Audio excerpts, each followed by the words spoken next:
Welcome to the second day of Creighton's National Public Health Week celebration.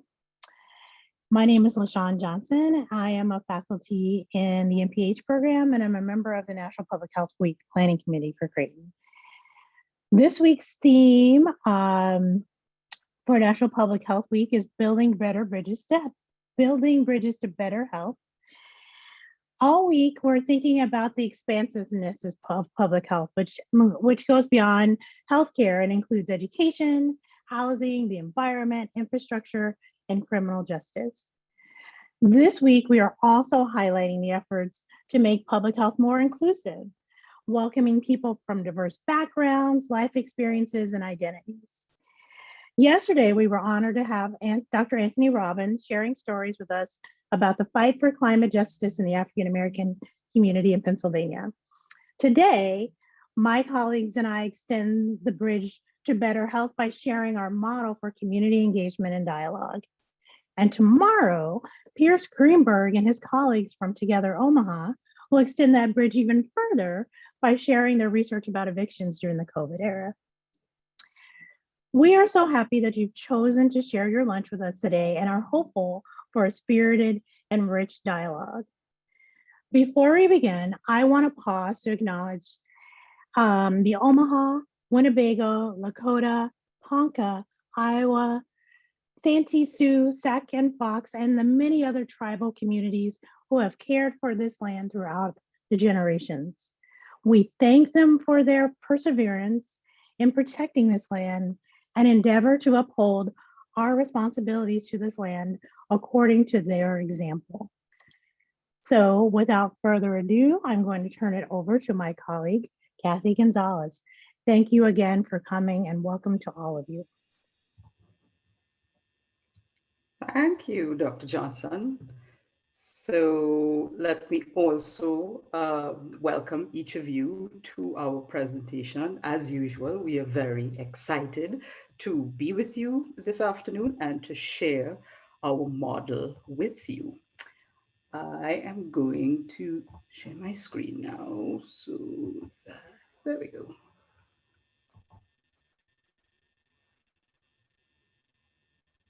Okay.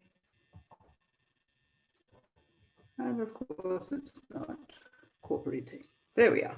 So I will start by giving you an overview of what our presentation is going to look like, a bit of a personal introduction of the presenters. Then I am going to outline the workshop objectives. Then Dr. Bloomquist is going to take you through the background that, what kind of led us to this model. She's going to explain a little bit about what dialogue actually is. And the methodology that we used. And then Dr. Johnson is going to talk a little bit about the key features of the model, the results of the experiment that we did with this model. And then she's going to share a couple of resources with you in case you want to dig a little bit further.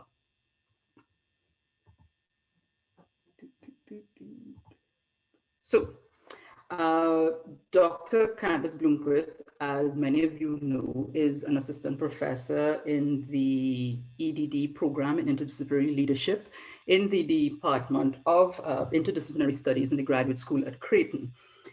She wanted to share with you kind of what brought her to the creation of this model. So her passion is for and her commitment is to health for all.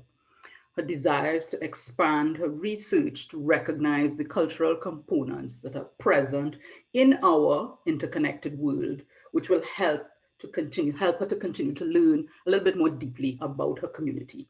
Now, this is important to note because when Dr. Bloomquist explains a little bit about our model, you'll understand a little bit more how she came to it. Why is this? Dr. Johnson, as everybody knows, is an associate professor in the MPH program and also the assistant director at Creighton at Highlander. She is passionate about many things. And for this particular model, we decided to share her passion for using qualitative data collection and arts-based research methods to tell powerful stories about the lived experiences of community members facing medical challenges. Each of the things that I'm sharing with you about us as researchers is what brought us to the design of this model that we're going to share with you, and explains a little bit about our approach. And there I am. And now I'm gone. And I'm gone again. And I'm still missing. I do that a lot. And I'm back. So I am an organizational conflict management consultant and educator. And my interest in the use of dialogue for exploration and healing in community spaces started many years ago, and was actually one of the first things that I discovered when I entered this field. So I was very excited to be a part of the design of this model. So in terms of the objectives of our chat, at the end, we hope that you'll be able to list 3 links between values embedded in the dialogue process and those that are needed in health professions education that will overall enhance community engagement. We hope that you'll be able to describe, from what we have described to you, the key elements of a facilitated dialogue process that can be used with a wide range of public health leadership practitioners. And then what we really ultimately hope is that you will be able to identify ways in which dialogue can be used in existing interprofessional education training to ensure improved community engagement. And now I will turn it over to Dr. Bloomquist. Thank you, Dr. Gonzales. And again, welcome to everyone. So a little background about what we call, affectionately called DIANE, but it's an interprofessional education passport activity that the Center for Interprofessional Education here at Creighton requires of students, is to do these passport activities. And so the background is that we know in this increasingly interdependent world, professionals across bridges, across sectors, so education, politics, business, faith, and across the different health professions, must be able to effectively work in collaborations, and in particular that are built on trust. And this area of trust and interprofessional collaborations is an area that I personally am very interested in. But successful cooperation to address these complex public health problems increasingly depend on people working together, responding to social needs in smart and coordinated ways.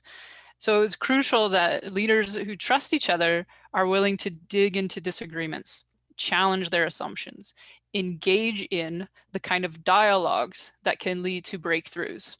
And as we continue to develop the solutions that will address the complex public health challenges in collaborative ways, it is important to focus on dialogue as a central part of our collaborative efforts. So the next slide there, Kathy. Lyle Asher suggests, on subjects of any depth and complexity, the dialogue, rather than the sermon, is the model for intellectual engagement. The sermon may preach humility, but only the dialogue puts it into practice. And so that's where we wanted to design an interprofessional educational activity for students from multiple health professions to engage in dialogue. Dialogue stems from the Greek word dia and logos, or through words is what it means. It is a mode of communication which invites people with varied experiences and often differing perspectives to engage in open-ended conversation toward the express goal of personal and collective learning. Dialogue requires participants to move beyond surface assumptions that inform their beliefs and actions and keep an open mind, suspend their judgment of their own opinions, and engage in different ways of knowing across any given topic and subject. It grants equal value to the insights drawn from personal experience and the knowledge gained from study. So they can talk about, converse about, dialogue about their own personal experiences or what they may have learned through reading or films or other media outlets. Dialogue assumes that it is possible for two markedly different perspectives to coexist at the same time. And that's the activity that we invited students to engage in. The process of dialogue requires participants to establish and nurture a culture of mutual trust and openness. Facilitated dialogue, which is what us as the co-hosts, Dr. Johnson and Dr. Gonzales and I, along with the three community members that we invited into the dialogic process, the facilitated aspect refers to the process that is led by a neutral facilitator. Facilitators use a combination of questions, activities, ground rules to ensure that all participants can communicate with safety and integrity. Because dialogue is a non-hierarchical model of communication, facilitators also uphold equality among all participants. A facilitated dialogue can occur either after a shared experience, and because of COVID, we did this DIANE, this passport activity all virtually, so via Zoom. Or a dialogue can be a shared experience around a moment or a common topic, which is more what we focused on, was a common topic around racism and structural violence. So for our method in particular, for our specific IPE passport activity, students from multiple health professions, so we had 20 different health professions, were invited to a 90-minute learning activity hosted by us and our three community members. Once a student registered for the passport activity, again, the Center for Interprofessional Education here at Creighton was doing all of the registrations. They were then added to a Canvas, so our Canvas is our learning management platform, a Canvas course in which they were asked to complete some pre-reading and an activity of journaling prior to the live Zoom session. The students were provided guiding principles as well. We used Parker Palmer's Circle of Trust guiding principles, and that approach includes principles like everyone has an inner teacher, inner work requires solitude and community, and appreciating paradox. So being able to recognize that we can hold two things together in the paradoxical tension, and that's okay. So Parker Palmer's Circle of Trust encourages the holding of paradox and understands that it enriches our lives and helps us hold greater complexity. So, and then once they prepared themselves for the actual live session by doing the pre-reading, journaling, reading and understanding the guiding principles, then on the evening of the live Zoom session, participants were invited to engage with other students and us, the meeting hosts, and the community members. We divided into three breakout rooms, and everybody I'm sure is familiar with breakout rooms now. We divided into three breakout rooms and engaged in dialogue about people's experience of racism, the social determinants, cultural humility, and their healthcare journeys. We had invited our community member participants to begin their reflection on that experience to start the dialogue off. Through the dialogue, the students were then invited to identify patterns, discern connections to their own experiences, and uncover points of intersection with the ideas and with each other to come to a shared understanding of healthcare in neighborhoods everywhere.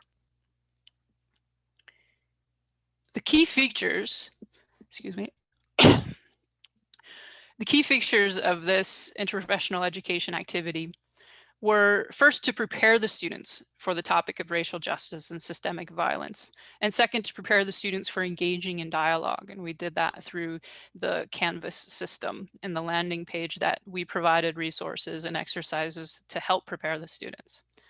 The third key feature was to provide an outline of what the live Zoom session would look like. By managing the 3 different breakout rooms and the 3 community members, it required a thoughtful planning, and especially regarding timing, how we get into the breakout rooms, how much time in the breakout rooms, and that outline of how that evening, that 90-minute session was going to go, really helped to set the expectations for students and our community members, and of course, between the 3 of us as the co-hosts. The fourth key feature was to provide the students with a preview of who the community members were that were going to be in the sessions. So on the Canvas platform, we had both our introductory bios, the hosts, as well as our community members, a picture and a bio about each of them, as our co-host as well. The fifth key feature of this interprofessional education activity was to set guidelines for students to take action, and sixth, to continue to learn even after the IPE activity is complete. We ask students to reflect on their experience and complete a brief feedback survey. Additionally, the Center for Interprofessional Education at Creighton also asked students to reflect on their experience through completing a formal survey that students had to complete. So this was a requirement for the passport stamp that they get. So they had to take that time to reflect and reply to that survey. These opportunities put their reflections into words through the feedback survey that we asked them to do and that the CyPER Center asked them to do, helps solidify the impact of the dialogue and help them think about future actions to help solidify their learning as well.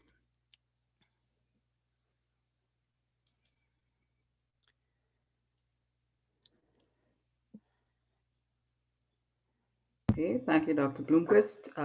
Dr. Johnson. Wait, isn't it you? Or is this me? Wait, I had that I was going later. Yeah, this is you. It's me. Okay. Hi, folks. We had a really great experience and not just saying it at ourselves. We got really particularly useful feedback from the students, as Candace indicated, in the surveys both that they did with us and the ones that they did with CyPER. They found this on the ground lived exposure to this lived experience in the dialogue format, which I think is not, we can't say that enough. I think often in service learning and community engagement that involves students, health science students and other kinds, it's a little bit of a detached or from afar sort of looky-loo kind of approach. And we really embraced and jumped into the dialogue part of it, this equality across the folks in the group, both Candace and Kathy and Tommy and Latoya and Javon and I all, we were all together in a way that didn't talk about our labels or the letters behind our name, but more just focus on us having a conversation as equals. So I think that seemed to be transformative in this activity for them in terms of them thinking about applying this work to future rotations and thinking about their own practice.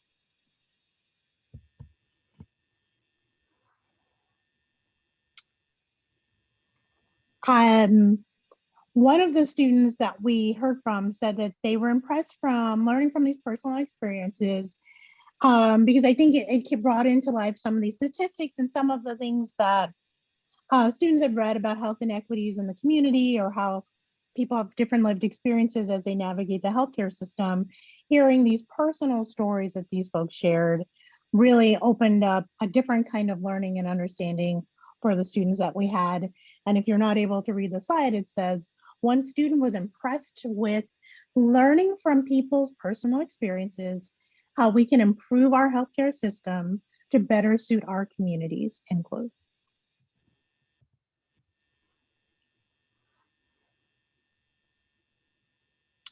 So one of the things that we did, and a question that often comes up when we talk about these kinds of engagement, is you look closely at Candace's t-shirt. She is wearing the Highlander Community Day shirt.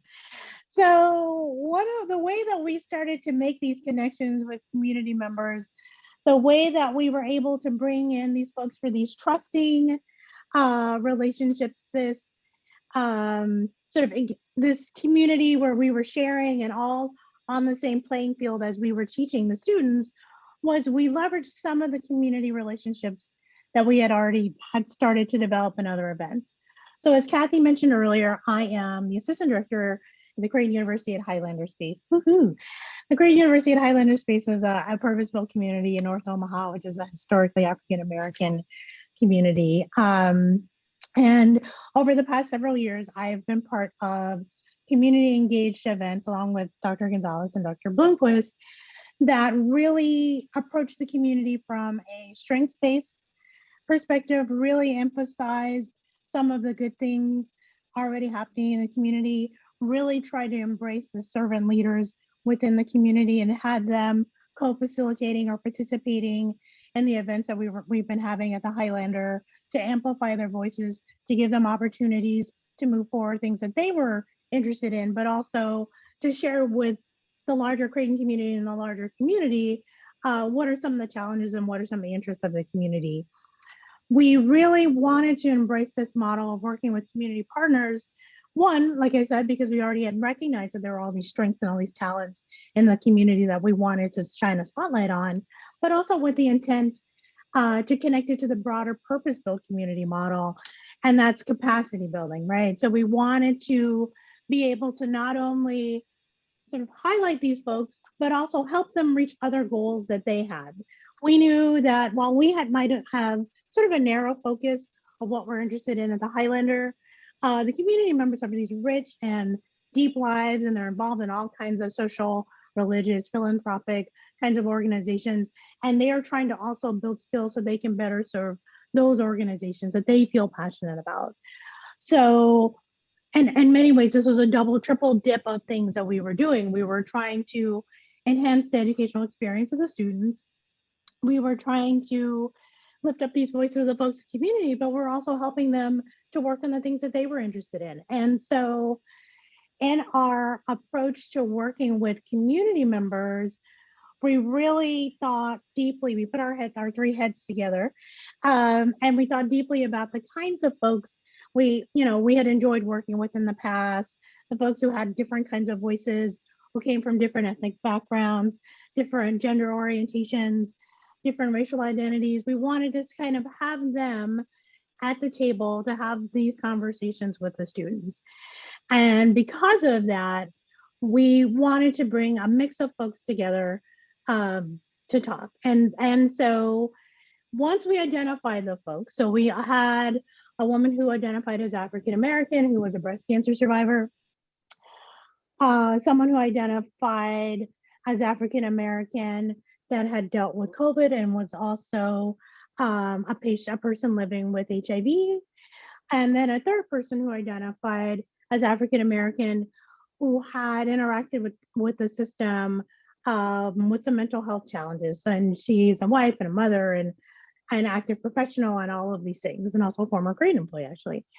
And so we thought that helped us get a nice, rich picture of the diversity in the African American community.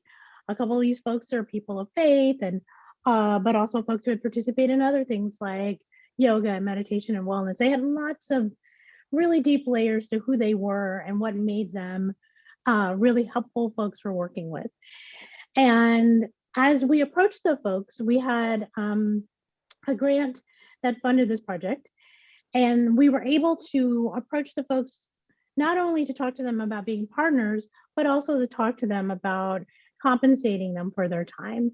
So just as we would invite any guest lecturer on campus and pay them a stipend or an honorarium for taking their expertise and time to share with students, we also offer that to the community members We offer them the same amount of money across the community members, regardless of their title and their position and all of those other things. We wanted to make loud and clear to them that we felt like they were our equals, that they were our partners, that these folks bring this important knowledge that was not just worthy of a thank you card, but really worthy of being compensated as the professionals that they were. Regardless of their degrees, they were PhDs in their own experiences, and those experiences were going to be illuminating for our students. So once we identified those folks and got them together, we did a little bit of cat wrangling, as things are nowadays at schedules, and found the time to do a pre-session with them to talk about relationship building and to talk about some of the things Candace was talking about. What are some of the principles that we are using to guide the design of the course? What are some of the principles that were important with talking about dialogue, but also building this sense of trust between all of us? We all had different relationships with these folks. We all knew them all, maybe separately, but we hadn't worked together as a community. So some of that meeting was just about building the trust with each other and developing this rapport that would be helpful for us to do what Candace was saying, was dig into disagreement, have these productive dialogues, knowing that we would all come out of it better for it, right? And so I guess I sort of covered number 3, but yeah, we showed them that we value them, and we said, you're important, your knowledge is important, and we're going to both have bios about you on our blue line where we describe you just the way we would any highfalutin PhD person. We're going to be compensating you. We want to get your feedback about the materials we're sharing. Does this seem right? Does this, do you have things you'd like to add? We were really tapping into their knowledge and treating them just the way we hoped that we would be treated. Next slide, maybe. Yeah. Hey, Kathy, do you want to do this one? I feel like I've been talking a lot. Oh, yeah, sure. Okay, so at the end of this experience, what we've concluded is that out of dialogue, new ideas and new feelings of neighborliness emerged. And this was really great for us, because this is part of what the acronym stands for. So doing this exercise with the students really proved to us what we had thought from the beginning, that approaching health, health equity, health conversations in this way would really allow both us as learners, not only as teachers, but as learners, as well as the students, to experience health education in a really different, textured, rich way. DIANE also addressed the interprofessional education competency of integrating the knowledge and experience of health and other professions to inform health and care decisions, whilst respecting or preferences for care. So in my breakout group, as my community members spoke about her health journey and her health experiences, the students were able in that dialogue to ask questions about different aspects of her experience, of her journey, get a real understanding from her about what she would have preferred in her dealing with the particular healthcare professional in her particular experience, that then informed them, because we saw this come out in the evaluations at the end as well. It informed the students of perhaps how might be a better way for you to approach community members as you try to discharge your obligations as a health professional. So many of them said in the evaluations that they would really take the knowledge that they gained in this dialogue with them to inform their own practice. So we wanted to share a couple resources with you that we had used as we put this IPE activity together. The first one is a video that really describes the social determinants of health. The second is another video where Dr. Kamara Jones explains that cliff of good health that some of you may be really familiar with, but for others who are not, it's an excellent, short, only 6-minute video that really gives you a very pithy explanation of the role that the social determinants of health play, particularly when it comes to health inequities. There's another short one, also by Dr. Kamara Jones, that describes the 3 levels of racism. And we also wanted to include a resource on dialogue that explains in a little bit more depth what the dialogue process looks like. We use the Praxis Project Working Principles as a resource for the students to continue their learning about this topic. So we wanted to share that with you as well. And then since we were dealing with racism as a form of structural violence and how that played into health inequities, we included a short video on how to be an anti-racist, because it's not enough for us to be non-racist. We have to be active and actively anti-racist. And now we will be happy to entertain your questions. Hi, as you start getting warmed up and thinking about your questions, I want to thank you all for spending some time with us at your lunchtime. And I also want to call out that our community partners were Tommy Young Dennis, Latoya Prince, and Siobhan Washington Croft. We didn't have a slide with them. I realize now, Kathy, I forgot to tell you to put that in, but I wanted to call them out by their names because they are amazing human beings. If you've not interacted with them in the community and in personal or professional settings, I wanted just to say their names out loud because again, they're amazing servant leaders in the North Omaha community and in Omaha broadly. Latoya is someone who's part of our Highlander community as well. And that's how we actually met her. So I'm especially proud that we were able to work with a partner from the Highlander in this project, and really hopeful that we can bring her back again. She's actually been an excellent volunteer in some other things that we've done in the community. And so we're incredibly grateful to the Highlander community for opening up our eyes to all of these possibilities, but also grateful to the other participants as well. So I just wanted to say that.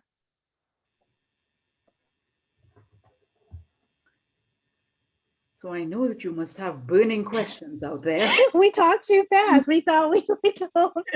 I think we edited ourselves a little too much today. So we have a question, Dr. Gonzales and Dr. Candace from Ida, I think. So yeah, if you want to go ahead and explain the question, we have a question in the chat. Do you want to unmute yourself and share a little bit more? Sure. Hi. Oh, there you are. Hey. Hi. I'm always like on the camera, so it's nice to turn off for a minute. Thanks for letting me. I guess when I saw read through the presentation, like what it was about, I was really interested in kind of expanding the practices identified from this project to being more about community engagement broadly, like such as with conducting like community-based research, especially since, oftentimes it can seem like the goals and interests of the community may not align with what researchers are trying to accomplish. And given things like IRB proposals or like grant funding, it can be really hard to kind of accommodate what the community asks for. But it really is important to kind of emphasize like community needs as well when doing things like research, like such as with recruitment or participation. So I guess I'm wondering kind of like how can you like how can you expand like or adapt the practices identified from this project for like broader community engagement projects? So I'll start with one. And so one of the issues you identified is with the IRB, and I will agree with you that I have struggled a little bit with creating IRB, calling you all out, to allow community members that are not formally affiliated with an organization to be part of a research project. So a couple of the ways that I am currently doing that with the CBPR project I have with Laura Heineman. So we're working with we're working on a project about African American transitions out of the hospital. And because we wanted to get community voice involved in that project, we've done a couple of things. One, we've identified a partner in one of the churches in North Omaha. And so someone from there, because that's a formal sort of institutional relationship, and also that person also is a great employee, one of the people from the church, we were able to add them onto our IRB. So they have been a part of the conversations that we have had around the tools we're going to be using, like literally down to like we're writing little cards, thank you cards for community members, and the folks in the church have picked the cards that we're sending. Like they've gone down to that level of detail of like, how are we presenting ourselves? What are we saying about ourselves? What's culturally responsive in the community? The other thing we're doing in that project, because we weren't able to put all of the community members we would have loved to put on the IRB, we're doing what's called data parties. So we are partway through the project. As we're collecting the data, we're actually gathering in a group, an advisory board essentially, of community members, and some of them have already volunteered to do it, where we're giving them the high level summaries of our data analysis. So de-identified data, of course, because they're not on the IRB. We're sort of starting to tell them, this is the story we'd like to tell about what we've been hearing about the African American experience. Are we warm? Are we hot? Are we cold? Right? And so we're giving them an opportunity with compensation. So everyone's going to get a gift card for the hour they spend with us to sort of write up on this high level summary, like what they think, what we've gotten right, what we've gotten wrong. That's our first meeting with them. Our second meeting with the advisory board is towards the end. We're asking them at the beginning, but we're meeting with them to ask them, we've got this data, we're wrapping up a report. One, what format would the community like to see the report? Because we know they may not read a journal article. So what's something more visual, which is where my arts-based interests come in, that we can do to show folks like with fewer words and more pictures about what we want to do. But two, what parts of this report and data would be useful for other projects that you're working on? So we're asking them to identify organizations in the community that are working on overlapping issues and how they would like for us to do a presentation or something with those organizations so that they can share with our data, share our data and use it however they see fit, right?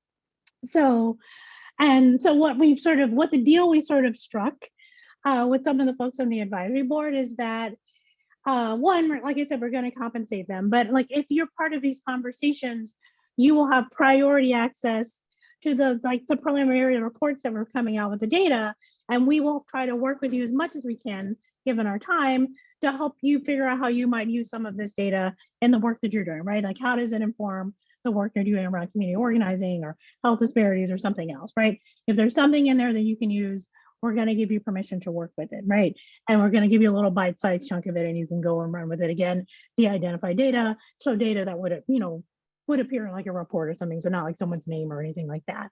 That's not the only model, but that has been, so far, knock on wood, fairly well received by the people we've sort of reached out to about asking to help us make sense of it. So both, we get a chance to acknowledge that historically, reports and research about communities of color and underserved communities have not always fairly represented their stories. So we're giving them a chance to address that by being part of the conversation. Two, we acknowledge that we have a narrow focus as researchers that we're interested in, but that there are other things that are out there that people are interested in. And if we want to stand up and uphold this idea that we're going to serve the community, that we're going to engage them in this dialogue about, well, what is it that you're working on? And is there a little piece of something we are doing that can help you further those goals, which is partly why we talked with the community partners like that church as we were writing the questions to say like, what kinds of questions should I put in here?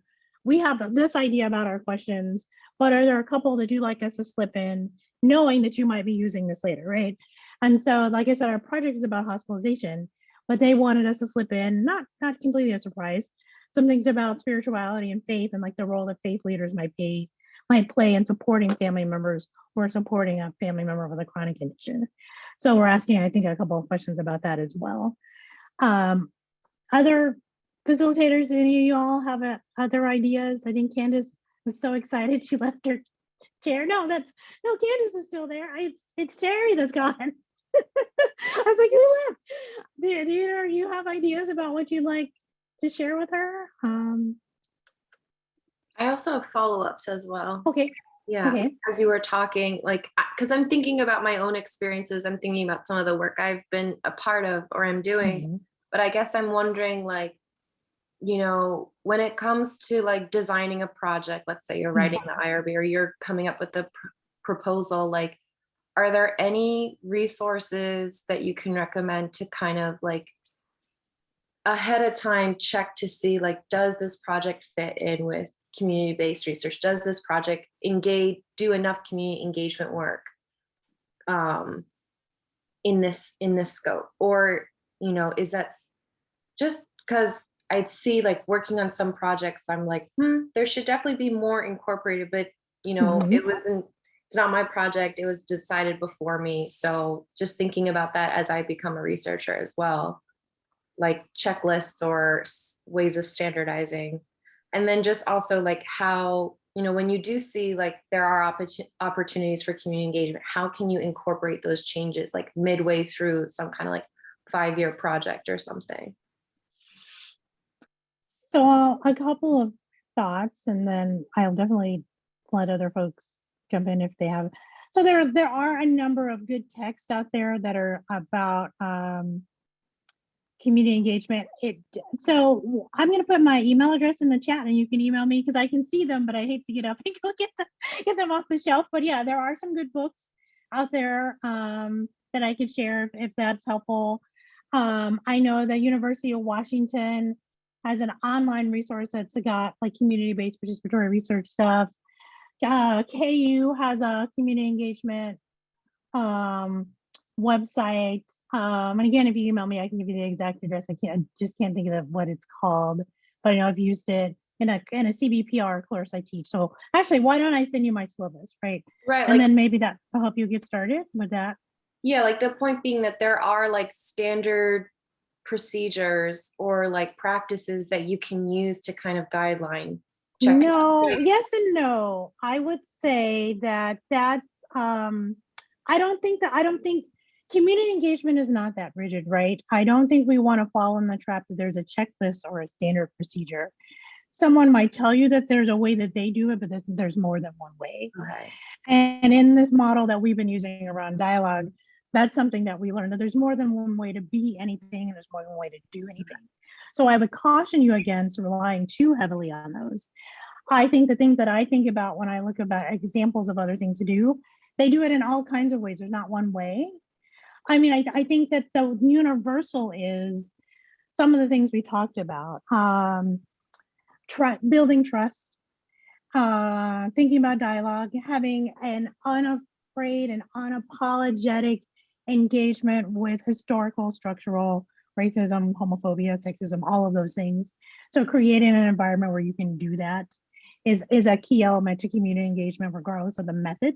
It's not qualitative, it's not quantitative, it's anything you want it to be.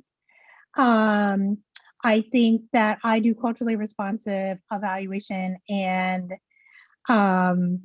racial equity evaluation. And one of the things we always talk about is never too late to start to do that work. So if you're creating a culture where conversation can happen formally and informally, that's actually the best thing to do, right? Then anything is possible. So if you're halfway through a project and you haven't done that, just acknowledging I haven't done that. And so I want to figure out from you how I might start to open up a lane of communication so that we can talk and we can share and I can get you more involved. So maybe it starts with a focus group, or a community advisory board kind of meeting. Ask them, how do people in this community talk about and solve problems? They will tell you the method that they want to use, because they'll tell you how they do things internally. And then you ask them, what's sort of the setup of how this is done? Sort of like, is there a structure around age or race or some other identity of like how it's organized? They will tell you then who are the partners that you need to work with to make sure that this works in a way that's culturally responsive to the community. Very few of those things are expensive, but all of those things are hard. And Candace has an idea. Oh yeah, I was just gonna agree with everything that Dr. Johnson said. And the one thing that I was going to add is that, and reinforces what she said, was there's always an opportunity for a facilitated dialogue. No matter what phase that you may be in the project, having a facilitated dialogue can do a lot of work for you wherever you are in that process. And as Dr. Johnson mentioned, that there is no checklist of how to do a facilitated dialogue. I think the main aspects around it is that you're creating a safe space where everyone's voice is valued, and that there may be differing ideas, but they're not in competition with each other necessarily. They're just different ideas, and that's okay. Because nobody is trying to convince anybody of something else. So there was always room for facilitated dialogue. Where I originally was introduced to facilitated dialogue was through a mentoring program. It's here in Omaha. It's called HuSpring, and that has just begun. And they brought in Dr. Stacy Smalls from, he's currently working at Georgia Southern, and he uses facilitated dialogue in Bullock County, Georgia, between police and community members. And he demonstrated to us how they actually time they have a iPad with a timer on it, and so that each person gets to say their piece in that facilitated dialogue. And we chose not to use a timed activity in our IPE activity, where you only have a minute or 2 minutes to speak, but we with our students, we allowed it to be a little bit more free flowing. So as Dr. Johnson said, there's lots of room for some flexibility there, but I would encourage invite a facilitated dialogue, bring people together, create that safe space, raise the voices up into the space, and focus on the ideas that are coming forth.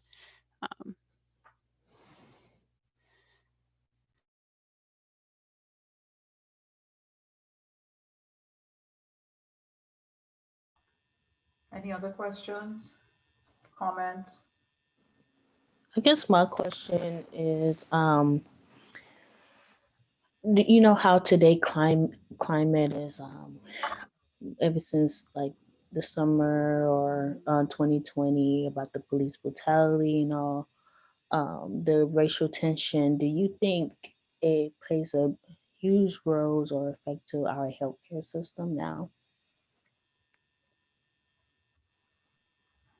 Could you repeat the question? I was saying like the climate that we live today, mostly recently about the police brutality.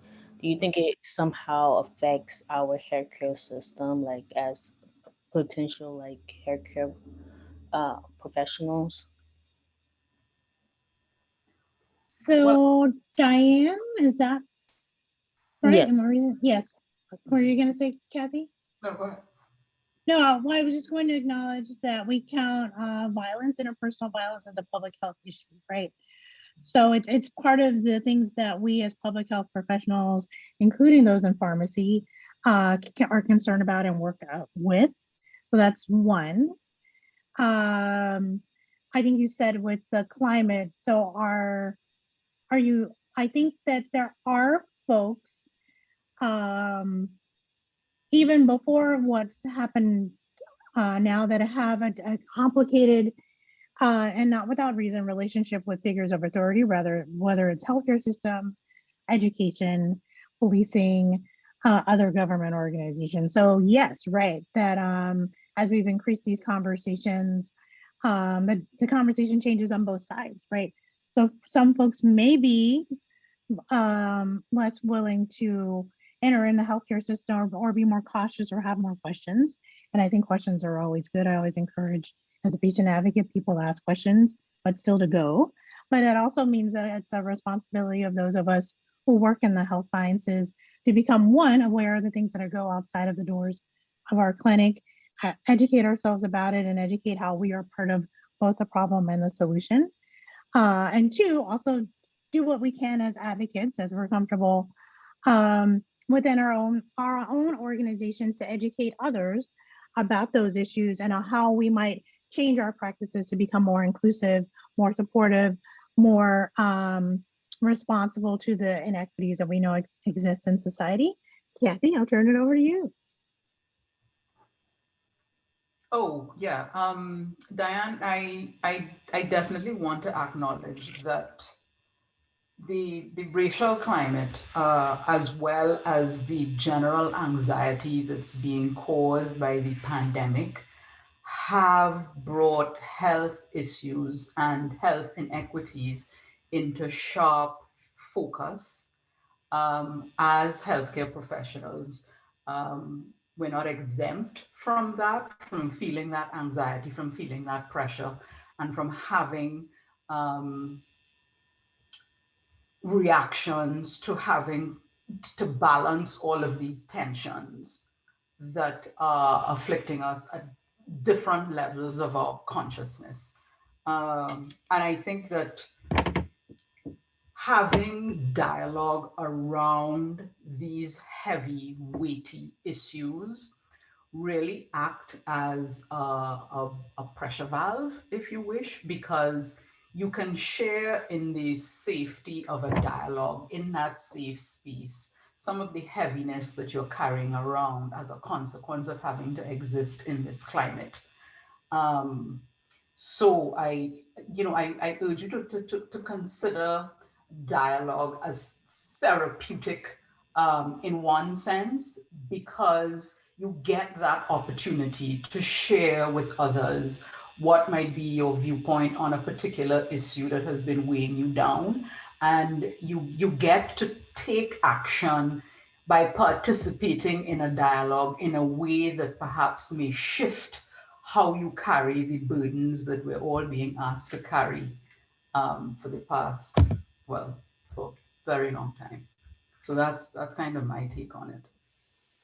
Yeah, and I recognize now that, you know, the summer of 2020, when we witnessed the murder of George Floyd, now during National Public Health Week, we're watching the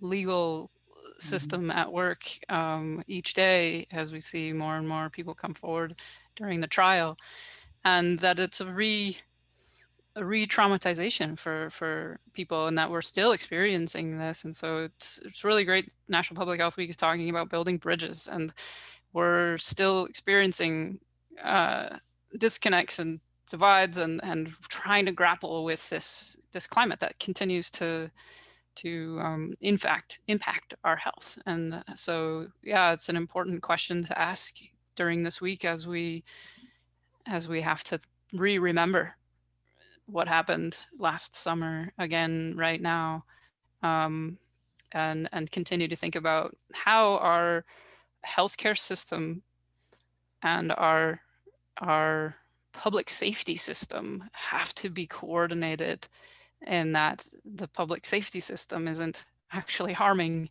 and that our healthcare system is actually healing and helping. So there's still lots of important dialogues, as Dr. Gonzales said, that can move us through action, or at least, continue us trying to bridge those conversations that we have to have around the needed coordination for a public health system that is thriving and helping our population flourish. So yeah.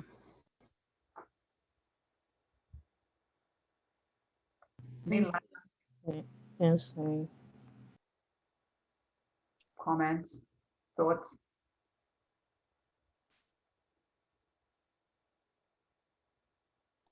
No?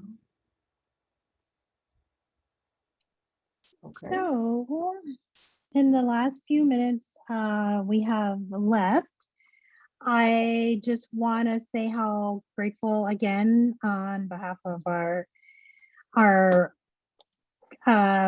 National Public Health Week team and this panel in particular, we are for those of you who attended today.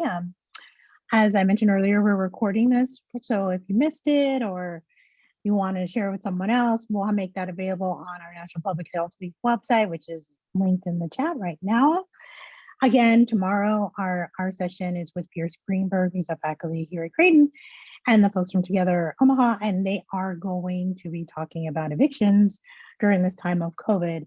So again, sort of those building those bridges and institutions that aren't historically always thought about as public health institutions, but as we've seen with COVID, have played an important role in terms of people's wellness, thriving, and surviving. So we're really excited and hopeful that you're able to join us tomorrow. Any closing thoughts from Candace or Kathy? Thank you all. Have a great rest of your public health week. Yeah, thank you so much. And take care. Thank you all. Have a great rest of your day. Thank you.